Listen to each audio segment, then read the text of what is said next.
أعوذ بالله من الشيطان الرجيم. بسم الله الرحمن الرحيم. الحمد لله، الصلاة والسلام على رسول الله وعلى آله وأصحابه، ثم أما بعد. السلام عليكم ورحمة الله وبركاته.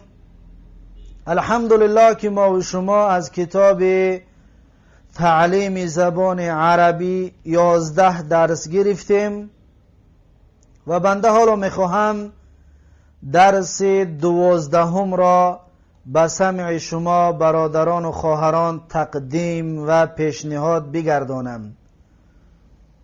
صاحب کتاب میگوید الدرس الثانی عشر، یعنی درس 12. در درس 12 همچنین به مثل درس های گذشته چند کلمه های نوی را برای ما و شما تقدیم میگرداند که این کلمه ها باید اول حفظ کرده شود. صاحب کتاب در این کلمه های نوش میگوید ولدون. ولدون می شود بگوییم فرزند و می شود بگوییم پسر بچه، پسر بچه. هر دوش هم گفتن جایز و ممکن است وابسته و جمله. مثلا یک کس بگوید هذا ولدک، یعنی این فرزندی تو است، پس ولد رو در اینجا به معنای فرزند ترجمه میکنیم. لیکن اگر بگوید من هذا الولدو، کیست این پسر بچه، در اینجا فرزند ترجمهش نمی کنیم. از این حساب ولد می شود که به معنای فرزند بیاید و می شود به معنای پسر بچه بیاید، پسر. خب ولدون مفرد است، پسر بچه یا یک فرزند. اولادون، اولادون پسر بچه ها یا فرزندها، این جمعی تکثیر است. بعد از این میگوید خبزون. خبزون یعنی نان، خبزون نان، این مفرد است، یک دانه نان.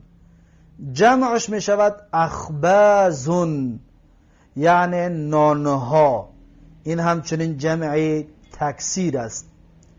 بعد از این میگوید کوبون. کوبون یعنی جام، یا ما و شما امروز مردم استکان استفاده میبریم. کوب یعنی استکان، یا می شود بگیم جام. اصلا با تاجیکی فارسی می شود جام. جمعش می شود اکوابون.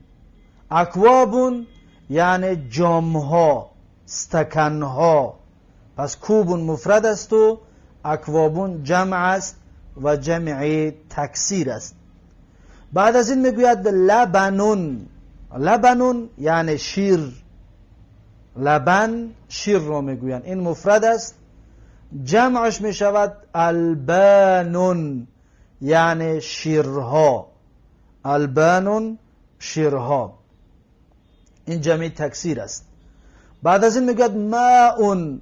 ماءون یعنی آب، آب نوشیدنی. ماءون آب، این مفرد است.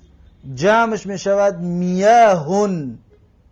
میاهون یعنی آبها، این همچنین جمعی تکثیر است. بعد از این میارد میگوید باردون. باردون یعنی خنک، سرد. خنک، سرد را عرب میگوید باردون، خنک، سرد. بعد از این میگوید سخینون.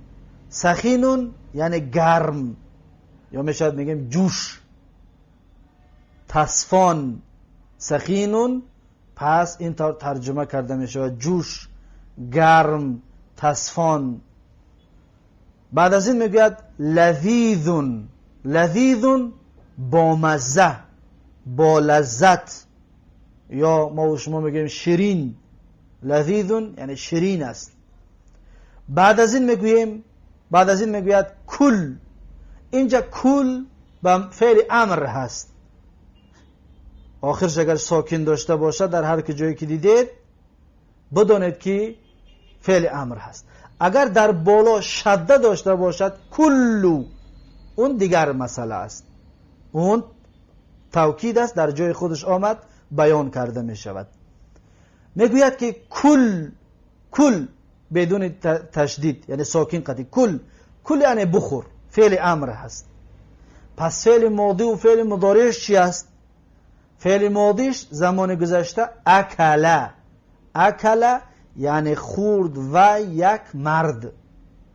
فعل مضارعش زمان آیندهش می شود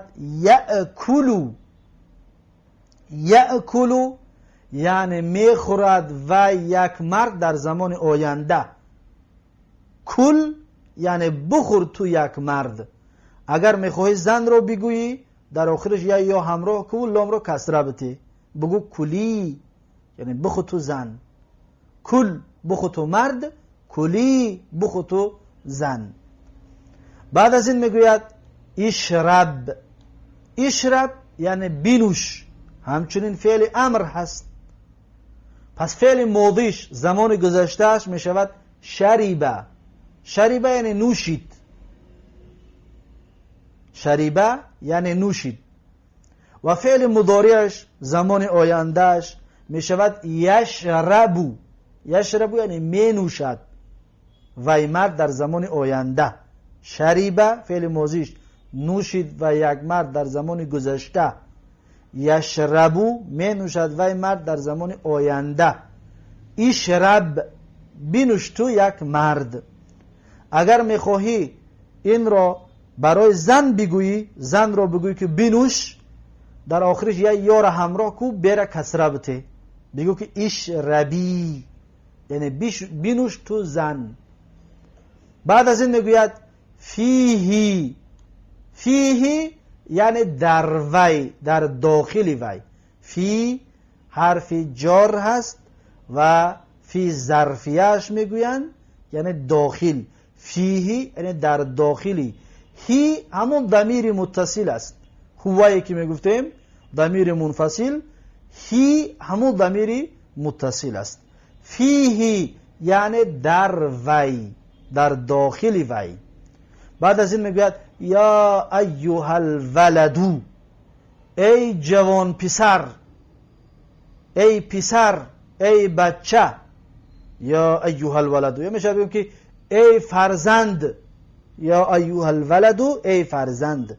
اما بهتر و خوبتر اینجا ترجمه ده بگیم ای پسر، ای جوان، ای بچه. یای منادا است، یای حرف ندا، یا حرف ندا است.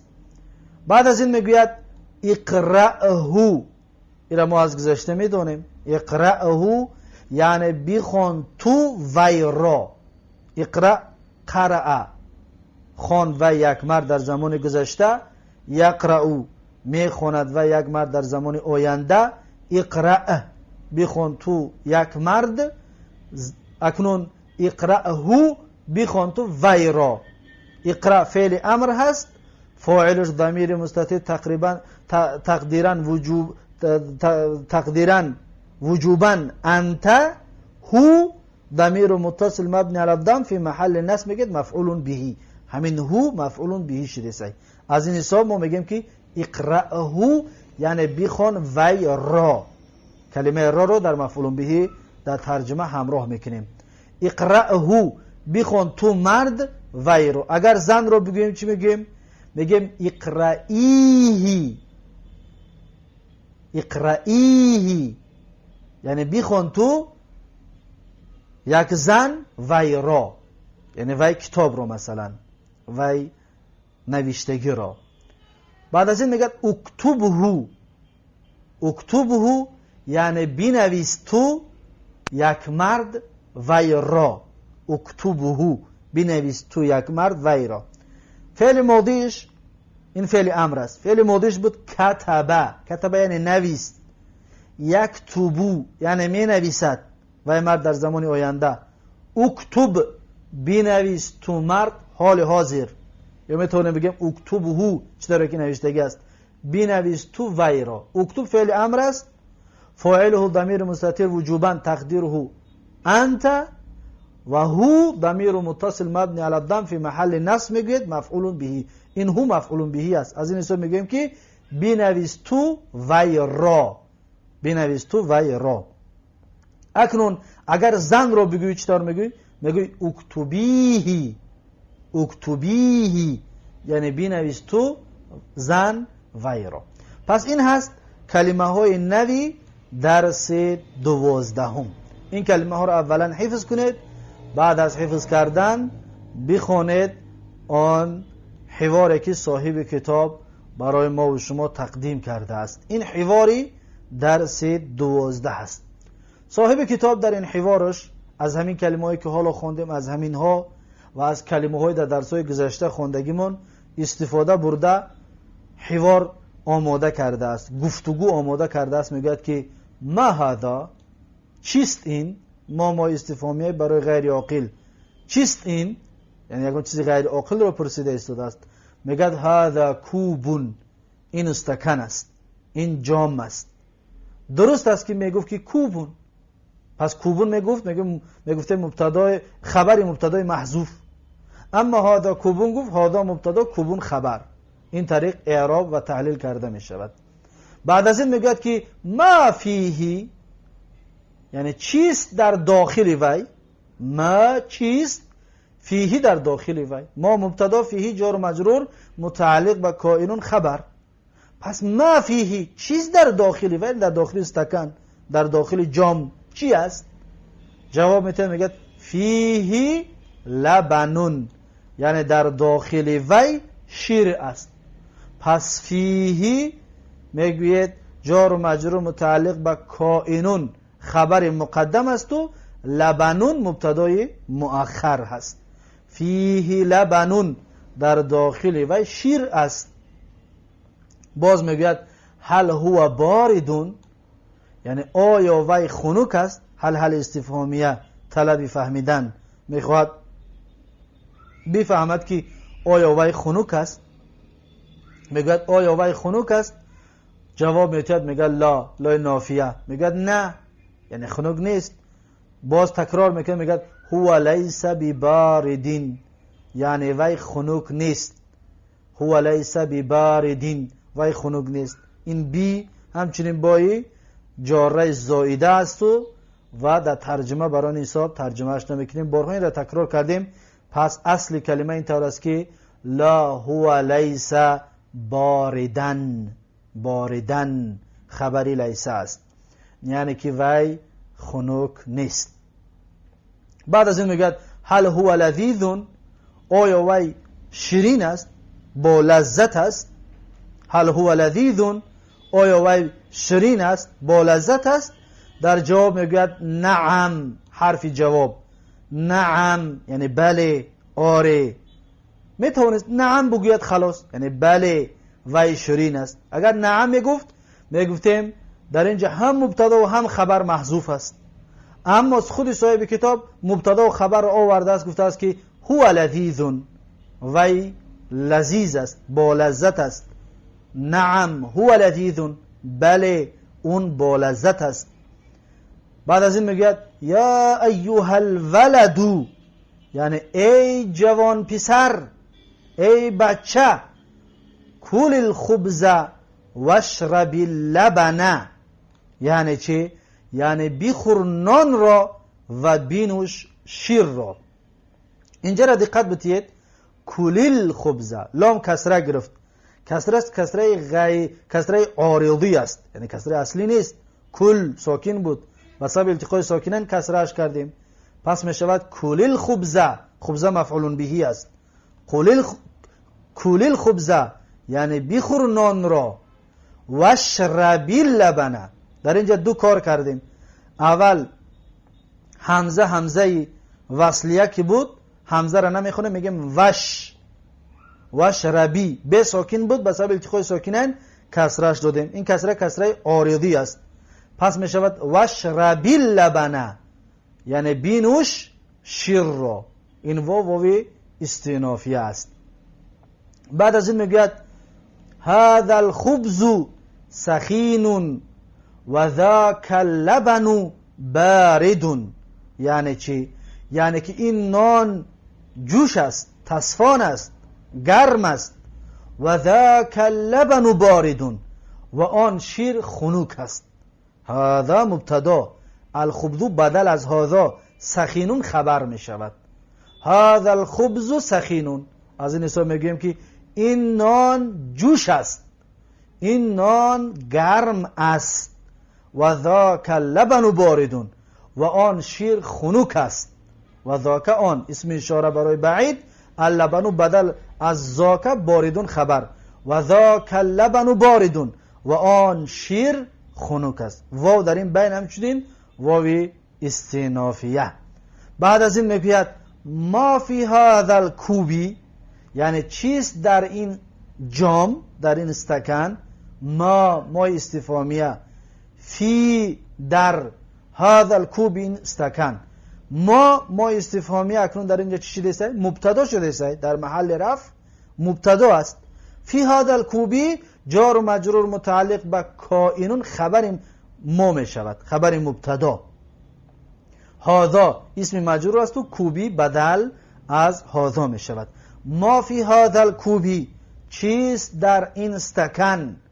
در جواب میگوید که فیه ماء، یعنی در داخل وی آب هست، در داخل وی آب هست. فیه جار و مجرور متعلق به کائنون خبر مقدم، ماء مبتدای مؤخر. در اینجا از این حساب نمیگیم که فیه خبر مبتدای محذوف است، زیرا که ماء مبتدا است، مبتدا محذوف نیست، مبتدا را ما دیده ایستادیم. فیه ماء یعنی در داخل وی آب هست.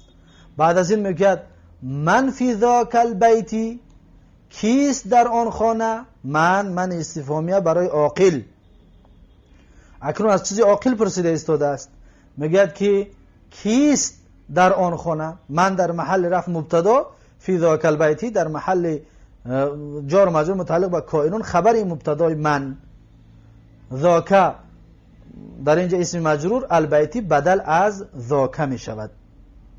اکنون میگه که فیه ولدون، یعنی در وی، در اینجا میگوید ولدون، ببینید نکیره است، معرفه کی نیست. از این حساب میگوید فیه ولدون، یعنی در داخل وی جوان پیسره است. جوان پیسره که میگوید این دلالت به نکیره بودن میکنه، یعنی یک جوان پیسری هست که نمیدونیم اون جوان پیسر کی است. فیه ولدون، در وی یعنی در داخل خانه، در داخل خانه ولدون یک جوان پیسری هست. فیه مبتدای جار و مجرور متعلق به کائنون خبر مقدم، ولدون مبتدای مؤخر. بعد از این میگه لمن هو، از کی است وی. میگه از کی است وی، دقت بتید. لمن از کی است، هو وی.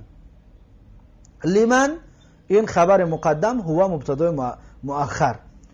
اکنون در این جمع من برای استفهام برای عاقل است. معلوم شود که کدام شخصی عاقل را پرسیده ایستاده است، کدام شیء عاقل را پرسیده ایستاده است. میگه هو لی، یعنی وی از من هست.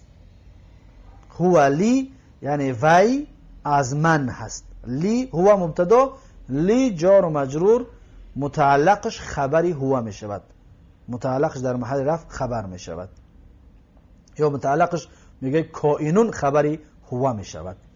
بعد از این میگه این الماء، یعنی در کجاست آب.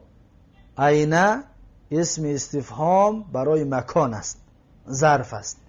الماء مبتدای مؤخر است، پس این متعلقش، ظرف ها متعلق دارن، جار و مجرورها متعلق دارن، متعلقشون پس محل دارن.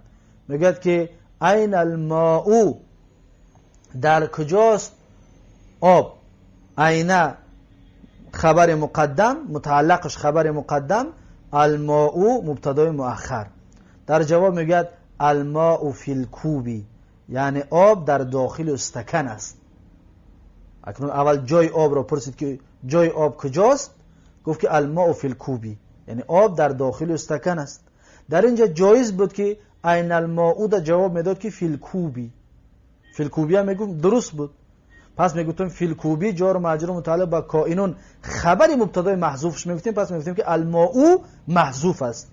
لیکن صاحب کتاب الماء را ذکر کرد، از این حساب میگیم الماء مبتدا، فی الکوبی جار و مجرور متعلق به الماء، متعلق به کائنون خبر. الماء مبتدا، فی الکوبی متعلقش میشود خبر، مبتدا و خبر میشود. پس میگیم الماء فی الکوبی، یعنی آب در داخل استکان است. بعد از این میگه و این الکوب، و در کجاست استکان، و در کجاست جام. در دومش میگه که الکوب هناک فی الحجرتی، یعنی استکان آنجا در داخل اتاق است. استکان آنجا در داخل کامنته است. دقت دادید؟ الکوب مبتدا، هناک ظرف است، فی الحجرتی جار و مجرور متعلق به کائنون خبری الکوب می شود. بعد از این میگه هات الماء یا ولدو، بده آب را ای فرزند. میشه بگه ای فرزند، یکی در اینجا میگیم ای پسر، ای بچه. هات الماء، بده آب را. هاتی در گذشته ما گفتیم که اسم فعل امر هست، برای خاطر این هاتی فعل ماضی فعل مضارع ندارد، این همین طور ساختش برای فعل امر است. بده، هاتی بده برای مذکر است. یا الماء، ماء مفعول به است. یا ولدو، یا حرف نداست. ولدو را ببینید آخر ولدو مبنی علی الضم شد. برای چی؟ به خاطر اینکه ولدو اسم مفرد است. اسم مفرد آخرش چی می شود؟ مبنی علی الضم می شود در حالت ندا. در درس‌های گذشته گفته بودیم که یا ولدو، یا محمدو، یا خالدو و مثل همین. پس میگه هات الماء یا ولدو، یعنی بده آب را ای بچه، ای پسر. پس این هست حوار درس 12، گفتگوی درس 12. و در اینجا این درس 12 رو به پایان میرسونم و تا درس آینده یکایک شما رو به الله تبارک و تعالی میسپارم. هر کجایی که باشید سلامت و موفق و مؤید باشید. السلام علیکم و رحمت الله و برکاته.